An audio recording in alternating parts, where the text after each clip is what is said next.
साहेब पुढे या साहेब.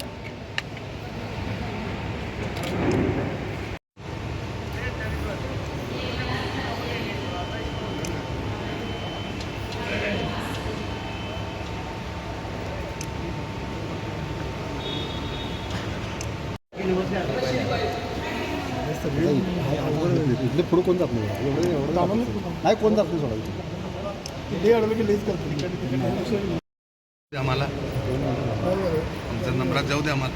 1 मिनिट थांबा 2 मिनिटं थांबा दादा.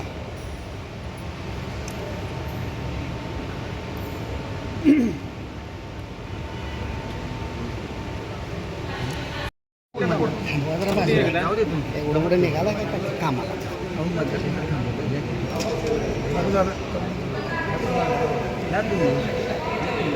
आवाज येत नाही. तक्रार केली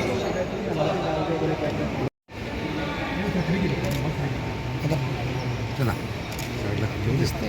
जरा दादा 2 मिनिटं थांबा की. जाऊ दे मला. मतदान करणार साहेब साहेब बोट करा बाहेर देत की बाहेर देत ना. काय सांगाल साहेब, आज तिसरा टप्पा या ठिकाणी होतोय, प्रचंड उत्साह लोकांमध्ये पाहायला मिळतोय मतदानासाठी. नाही, कोल्हापूरमध्ये छत्रपती शिवाजी महाराजांचा विचार, शाहू महाराजांचा विचार, डॉक्टर बाबासाहेब आंबेडकरांचा विचार दिल्लीत जाणार आहे, याचा आनंद कोल्हापूरकर उत्साहामध्ये साजरा करतायत. आणि आज चंदगडपासून सकाळपासून मी आढावा घेतोय, प्रचंड उत्साहानं अगदी 400-400, 500-500चे ग्रुप एकत्रित करे आदरणीय महाराजांच्याबद्दल आपुलकी प्रेम दाखवून आज मतदान करताना आपल्याला दिसतात. आणि आम्हाला विश्वास आहे की प्रचंड मताधिक्यानं कोल्हापूरकर जनतेचे उमेदवार या नात्यानं आदरणीय महाराजांना मतदान करतील. तर दरवेळीच मतदानाची टक्केवारी कोल्हापूरकरांची जास्त असते, 70% जास्त आहे. आत्ता काय या ठिकाणी विश्वास वाटतो? नाही, सगळीकडे मतदान 12 वाजेपर्यंत आपल्याला आकडेवारी लक्षात येईल की प्रचंड मतदान त्या ठिकाणी आहे. सकाळपासून फोन येत आहेत, सगळीकडे येत आहेत. प्रशासनही चांगल्या पद्धतीनं नियोजन प्रशासनानं केलेलं आहे. कुठेही अडचण आत्ता सकाळपर्यंत तरी कुठेही अडचण आलेली नाही. अगदी हातकणंगल्यात सुद्धा वातावरण चांगलं आहे. सकाळपासून हातकणंगल्यात देखील सत्यजित पाटलांसाठी उत्साहानं मतदान, अगदी वाड्या वस्त्यावरनं देखील मतदान चांगल्या पद्धतीने येते. हा सकाळपर्यंतचा रिपोर्ट तरी आमच्याकडे आहे. काय वारं दिसते या ठिकाणी? नाही, 100%. काल अनेक सर्वे पुढं आले, अनेक गोष्टी पुढं आपल्याला टी व्हीच्या माध्यमातून आल्या, जनतेच्या माध्यमातून त्या ठिकाणी आल्या.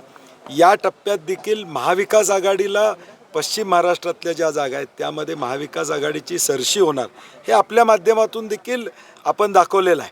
आपलेही सर्वे पुढं आलेले आहेत आणि म्हणून जनतेचा मॅन्डेट हा महाविकास आघाडीच्या बाजूनं हे या टप्प्यातल्या मतदानावर सिद्ध होईल. काय नेमका या ठिकाणी आता खरं तर विश्वास वाटतोय तिकडं? नाही, मी म्हणलं तसं प्रचंड प्रतिसाद आहे, लोकांचा उत्साह आहे.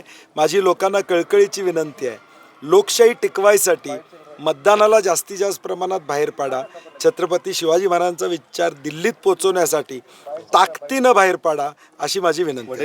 38 जागा या ठिकाणी म्हटले होते. नाही, वातावरण अंडर करंट एवढा प्रचंड आहे की कदाचित मिरॅकल देखील या महाराष्ट्रामध्ये घडेल. अनेकांनी 25, 26, 28 जागा महाविकास आघाडीला दाखवलेल्या आहेत.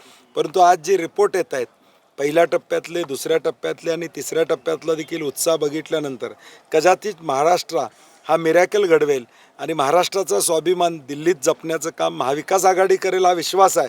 तो मॅन्डेट मताद्वारे आपल्याला दिसून येईल. प्रशासन या ठिकाणी पूर्ण नियोजन आहे असं आपण म्हणताय. मात्र आम्ही सकाळपासून 3 ते 4 मतदार केंद्रावर जातोय. लोकांची गर्दी आहे, ऊन वाढा लागले, मंडप देखील साधा नाही, अनेक ठिकाणी लोक चक्कर येऊन पडतात. पाण्याची सुद्धा व्यवस्था काही ठिकाणी ही अडचण आली. मी सकाळी आरोनशी देखील बोललो, काही ठिकाणी पाण्याची व्यवस्था नव्हती. पारंपरिक पद्धतीनं मंडप असलं अभिप्रेत होतं, ते काही ठिकाणी झालेलं नाही. आम्ही सूचना दिल्यात, किमान आत्ता 1 तास 2 तासामध्ये काही ठिकाणी या तक्रारी आलेल्या आहेत, त्या सुधारणा करायला सांगितल्यात. काही ठिकाणी व्हीव्हीपॅट डाव्या बाजूची उजव्या बाजूला ठेवलेल्या ह्या मायनर गोष्टी झालेल्या आहेत, परंतु त्या ताबडतोब सुधारणा देखील त्यामध्ये करायच्या सूचना आम्ही प्रशासनाला दिलेल्या आहेत. साहेब, पंतप्रधान, मुख्यमंत्री, देशाचे गृहमंत्री, राज्याचे गृहमंत्री हे सगळे कोल्हापुरामध्ये आले होते आणि तुम्ही एका बाजूला होता, महाविकास आघाडी एका बाजूला. नाही, ही लढाई मी पहिल्यापासून म्हणतोय. कोल्हापूरची जनता विरुद्ध महायुती आहे. कोल्हापूरचा पॅटर्न वेगळा आहे. कोल्हापुरातली अस्मिता वेगळी आहे. कोल्हापूरकर ठरवतात की काय करायचं. दिल्लीतून कोण येऊन दे, ठाण्यातून कोण येऊन दे, काय त्याचा परिणाम कोल्हापूरकरांच्यावर होत नाही. कारण की राजश्री शाहू महाराजांचं कर्तृत्व या कोल्हापूरकरांना माहीत आहे. त्यामुळे बाहेरनं येऊन कोण सांगून कोल्हापूरकर आपली दिशा बदलतील असं कधीही झालेलं नाही. विचार हा महत्त्वाचा आहे. तो विचार दिल्लीत पाठवायचा निर्णय लोकांचा झालेला आहे. मी येऊन करेक्ट कार्यक्रम करून जातो. आता नेमका कार्यक्रम करा. नाही, आता जनता त्यांचा करेक्ट कार्यक्रम करेल. भाजप नेते धनंजय महाडिक म्हणतात मोदींचा प्रभाव आहे. मी त्यांना विचारलं 2014ला मोदींची लाट असताना ते निवडून आले होते, पण आता 24ला मोदींचा प्रभाव आहे असं म्हणतात ते. मोदींचा प्रभाव असता तर एवढं लोकसभा वाईज फिरावं लागलं नसतं. प्रभाव नाही म्हणून लोकसभा वाईज त्यांना पंतप्रधानांना देखील आज निवडणुकीला प्रचार त्या ठिकाणी घ्यावा लागतोय. कुठलाही मुद्दा चाललेला नाही. 400 पार असू दे किंवा जातीय मध्ये तेढ निर्माण करण्याचा कुठलाही मुद्दा त्यांचा सक्सेसफुल झालेला नाही. हे या निवडणुकीच्या प्रचार यंत्रणेतून स्पष्ट झाले. आणि इथं तर कोल्हापूर जिल्ह्यामध्ये भाजपच साधारणपणे नाराज आहे दोन्ही मतदारसंघामध्ये, याचा अनुभव आलेला आहे. थँक्यू.